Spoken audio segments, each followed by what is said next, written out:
So I think my video cut out.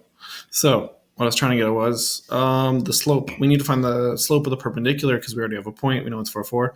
So if we just take the slope formula, which if you remember, and it's going to look a little weird because I have to type it out, but you have y2 minus y1 divided by x2 minus x1. So you would take the y's, 4 minus -2, 4 minus -2, and divide that by the x's, which is -2 minus 1.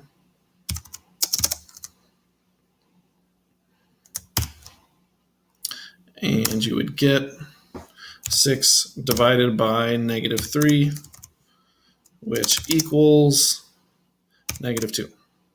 So the opposite reciprocal slope of that would be the flipped version, or the reciprocal, which would be -1/2, and then you change the sign.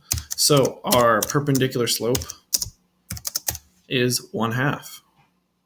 So we have a point, which is 4, 4. We have a slope, so let's plug that in. So we have y minus 4 equals 1/2 times x minus our point, which is 4. Next, you're going to distribute the 1/2. So y minus 4 equals, distribute the half to x, so it's just 1/2 x. Let me put parentheses around that. Minus 4 times a half is 2. And then you're going to add 4 to both sides.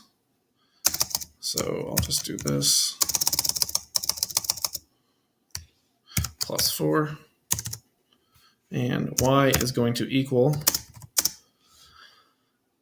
1/2 x. -2 plus 4 is plus 2. We have our two equations, and I'm going to bring down x minus 1.